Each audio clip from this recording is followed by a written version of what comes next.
Swayam Prabha. Digital India. Educated India.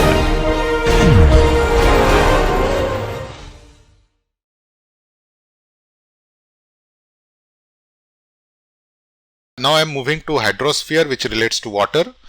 Water availability is a very important problem right now. So the figure on left shows the total global water withdrawal with time for a span of 5 year steps, and it is continuously increasing. So we are consuming more and more water, and there are two reasons for it. One is the population is increasing. Second, per person consumption is also increasing, because as we are developing economically, each individual consumes more water.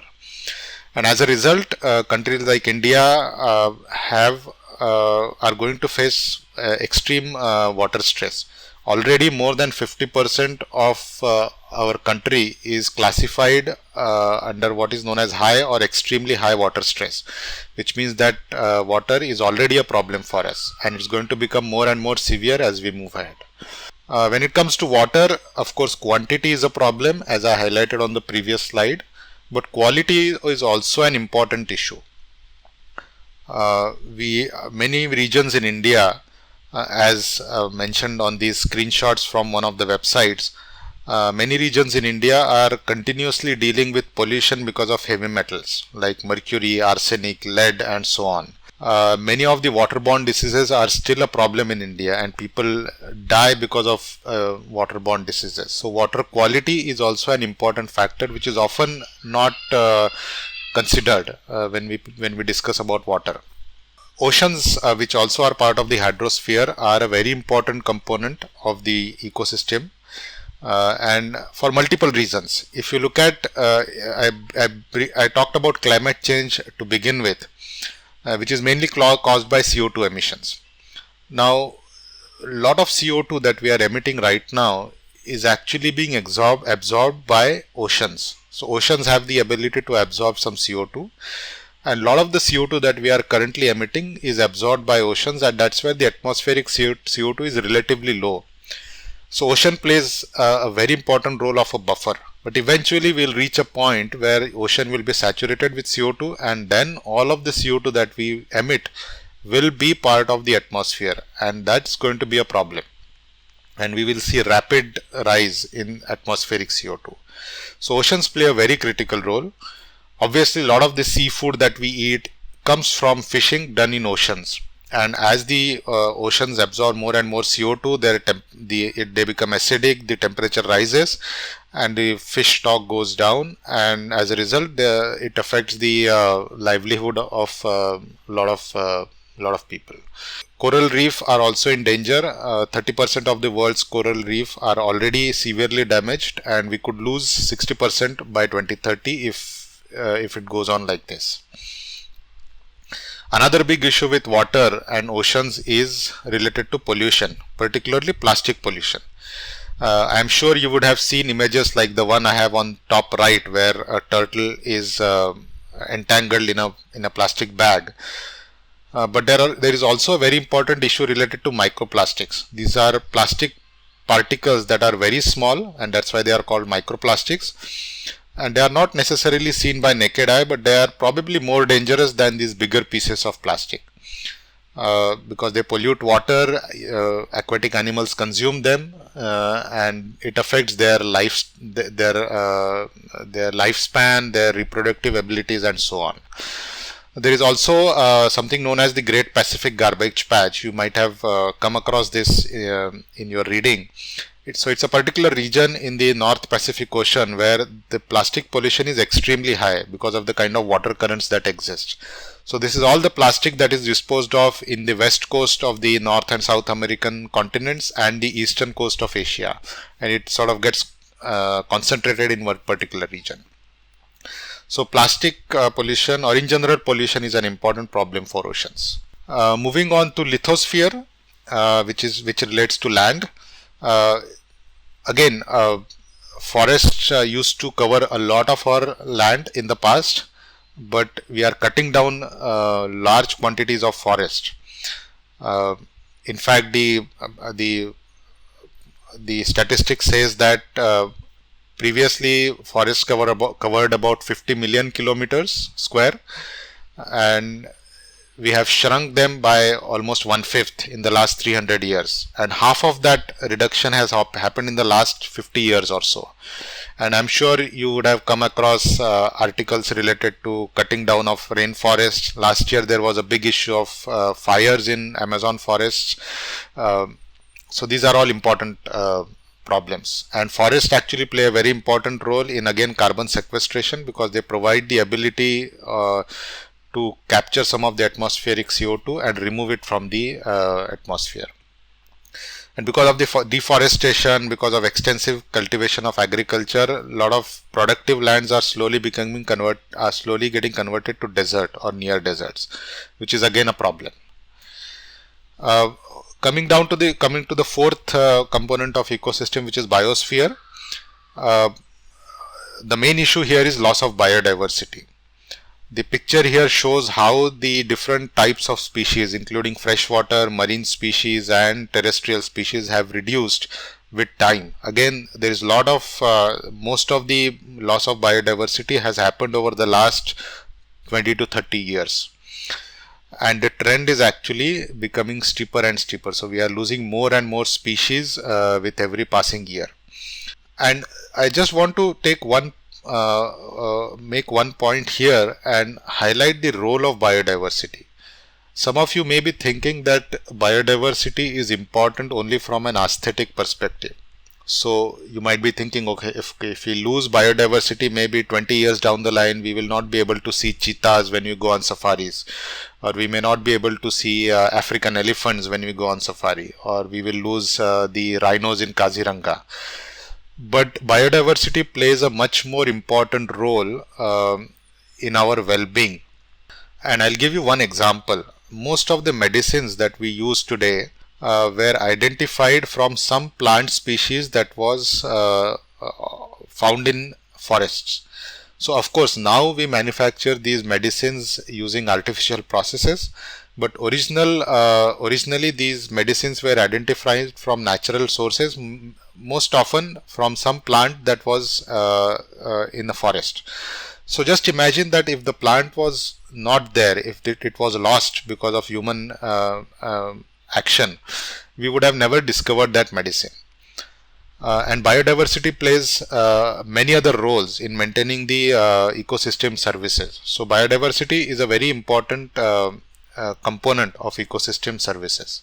So the important thing that I wanted to highlight, and which is the learning outcome of this particular module, is to emphasize that ecosystem goods and services are significantly compromised. We have already established the fact that they are essential for our well-being, but unfortunately the status of these ecosystem goods and services is not very good. So climate change is real. We are already seeing some effects. Water quality and quantity is degrading continuously. Biodiversity is rapidly diminishing, and minerals are continuously exhausted. We are using more and more resources from the lithosphere. So these are the main outcomes of this module. Now to end, I want to again ask you a question. To what extent do you think are humans responsible for this degradation? Is it part of nature, or humans are responsible? If yes, then to what extent? So just think about this question before the start of the next module. In the previous module, I highlighted the degradation in the ecosystem goods and services. And I ended with a question: how much of this degradation is because of humans, and what is the role of humans in damaging these ecosystem goods and services? In this module, I will try to answer that question. So I will go back to the point that I made about global temperature change and climate change. And the figure that you see on the left is very similar to the one that I showed in the previous module. Here the bars are the global temperature, and as you can see, with increase in time, the temperature is increasing. And in addition to the global average temperature, I am also plotting the CO2 emission on this slide. So you see that as the global temperature is increasing, the CO2 concentration is also increasing. So there is a clear link between CO2 concentration, which is because of the emission of CO2, and the global rise in temperature. Statistically, it's a correlation that cannot be refuted. So the question I have for you is, what in your opinion is the most important reason for increase in CO2 concentration in the atmosphere? Which activity, in your opinion, is the most important contributor for CO2 emission? And as it turns out, the most important reason for this sudden and rapid rise in CO2 emission is the global energy consumption. In the slide here, I have shown the global primary energy consumption in terms of terawatt hour over the last more than 200 years. And what you see here is the alarming rise, sudden exponential alarming rise in the energy consumption in the last 60 years or so, particularly after the end of the Second World War. So 1950s is when the global energy consumption suddenly started to go up. Until then, if you see, most of the energy was met by traditional biofuels. This is basically burning of firewood, and to some extent coal. But from 1950s onwards, there is a sudden rise in the use of coal itself, but also additionally crude oil as well as natural gas. All of these are fossil sources of energy, and whenever we consume these energy sources, they emit CO2 into the atmosphere, which is one of the primary global warming agents. So this is the main reason for rising CO2 concentrations in the atmosphere. I have also plotted, in this slide I have plotted global freshwater withdrawal, again for the last 120 years or so.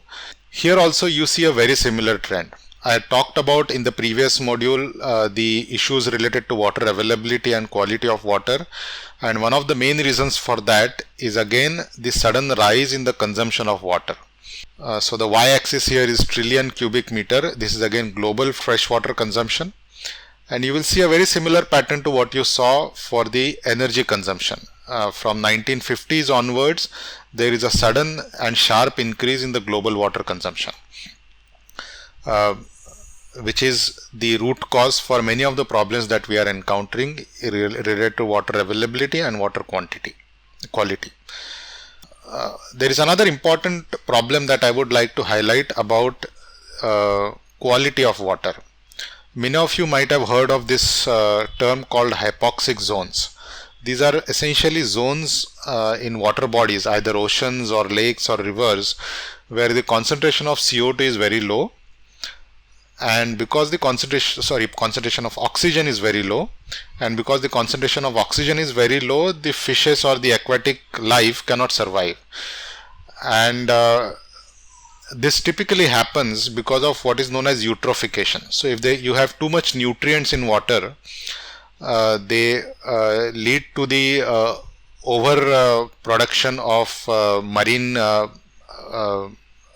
species like algae, and they consume a lot of oxygen, and therefore there is not enough oxygen for fishes or aquatic animals. So I have shown here some of the hypoxic zones, important hypoxic zones globally. They are also known as dead zones. And I have shown here a picture of Gulf of Mexico, which is one of the major hypoxic zones in the world. So if you are familiar with the map of the US, this is the southern coast of the US between US and Mexico. So this is known as the Gulf of Mexico. And this figure shows the oxygen level in the water. So if it's more red, that means the oxygen level is low. So the question for you is, what do you think in your opinion is the most important cause for this hypoxic zone? So the main reason is agriculture, and more specifically the excessive utilization of fertilizers. So I have shown the map of US here, and what is highlighted in the map is the main agricultural region of the US. So all these regions that I have identified, these are basically different watersheds, and a lot of agriculture in the US actually happens in these different watersheds. And all these watersheds eventually drain into the Mississippi River, and the Mississippi River eventually goes to the Gulf of Mexico. So all the excessive fertilization that happens in the farmlands on these plains, all that fertilizer which is not taken up by the plants eventually gets into the water bodies and is dumped into the Gulf of Mexico. And because of this excessive nutrient addition, there is eutrophication. As a result, there is dead zone or hypoxic zone. There are some estimates which say that only about 20 to 25% of fertilizers are actually taken up by plants. The remaining 70 to 80% are just lost because of excessive fertilization. So it's a big problem. So again, the point to highlight here is that the issue of hypoxic zones or dead zones is related to a human activity, in this case fertilization and agriculture. So just to drive the point home, I have plotted the global fertilizer production and also the fertilizer production in India. And you see that from 1960s onwards, the global fertilizer production is steadily rising. In India, it was fairly low till about 1970, but it has suddenly picked up from 1970 onwards. So our fertilizer production and therefore the use has suddenly risen in the last 30 to 40 years. And the main reason for that is the green revolution. A lot of the green revolution that happened in the 70s was primarily driven by the use of fertilizers. And these fertilizers unfortunately have a side effect. Of course, we cannot say that fertilizers are bad, because they allow us to produce more and therefore provide food to the society. But there is obviously a danger in excessive utilization of fertilizers, which is highlighted here. So those are some of the problems which are obviously man-made. The CO2 emission because of fossil fuel utilization, eutrophication because of excessive fertilization. These are primarily because of human actions. But there are a lot of other natural events which also happen, and I have shown some pictures here. So the picture on the left is a very famous picture from the Uttarakhand landslides because of the flash floods that happened in 2013. The picture in the middle is from Mumbai. It's about the flood that happened 2 years ago in Vasai and Virar. And the picture on the right is of the flood that happened last year in Kerala. Now, the reason I'm putting up these pictures here is because some of you may say that many of these natural events are natural. So, excessive rainfall or landslide or cloud burst, these are natural events. So, you might actually very fairly ask or rightly ask that why should we blame humans for this? And you are right. Many of these events are natural and we couldn't have done much about it. But in many cases, or I would say in most cases, it is also shown that the effect of these natural events was more severe because of what humans had done. So for example, this case of Uttarakhand, the damage caused by the cloud burst could have been much lower if the region was more sustainably managed. There was excessive construction on many of these sloping lands. The forests were cut down for construction of buildings and roads, and because of that, when the rain actually came down, the soil couldn't hold up. So all of you might be knowing that natural trees or forest trees particularly have very deep root system, and it allows the soil to stay together. Now if you do deforestation, if you cut forests, then the soil is not very tightly held, and therefore even the slightest of rain leads to erosion and landslides. So it was actually shown that a lot of damage in Uttarakhand could have been avoided if the region was sustainably managed in the past. In case of coastal regions like Vasai, Virar and Kerala, the issue is related to the use of or destruction of mangroves and wetlands. So most of the coastal region is actually naturally protected from water surges by wetlands and mangroves. So these are zones in between the sea and the land where water surges can be accommodated. But what has happened in the last few years is that a lot of this land is actually taken up for construction, and as a result, the effect of something like this is more severe. even when a tsunami happens, if we actually leave the land in its natural form, a lot of the effect of tsunami would be absorbed in these wetlands and mangroves. But when they are destructed, humans are directly impacted and more severely impacted. So the point here is that the effect of some of these natural events is much more severe because of the degradation of ecosystem services. Finally, I want to come to a topic which is very relevant in current times. All of us are suffering because of the pandemic, and it has now been shown that most of the pandemics that have happened in the recent past, in the current century, have had a strong link to environmental degradation. So the number of emerging infectious diseases has increased 3 times in every decade since 1980. 66% of these diseases have originated from animals, 70% of those from wild animals, and it is argued that this is happening because humans are interfering more and more into wildlife. So we are cutting forests, therefore we are coming in close contact with many of these wild animals, which wouldn't happen if we didn't interfere with the forest systems or wild systems.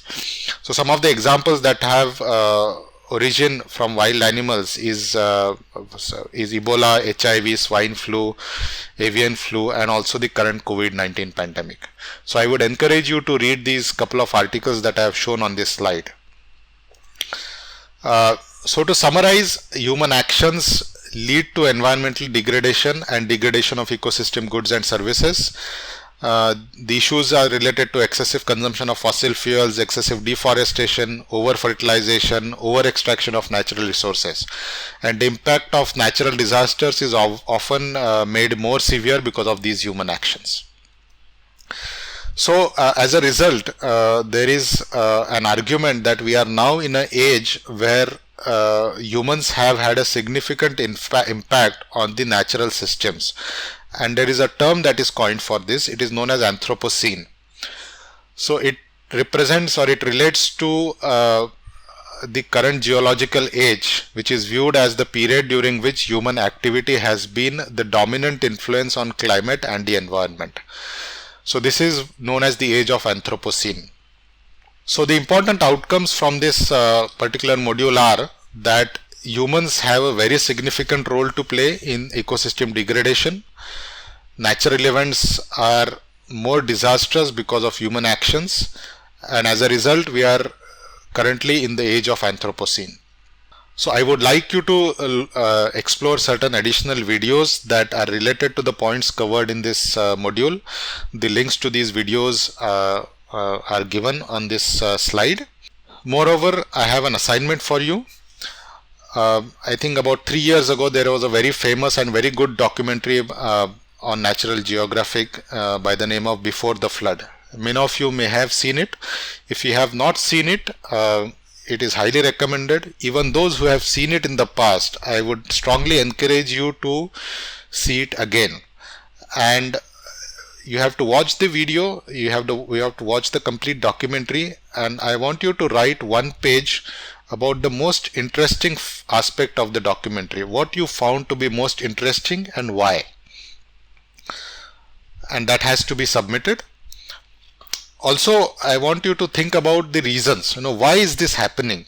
Why are the ecosystem goods and services degrading? Why aren't humans doing anything about it? Thank you.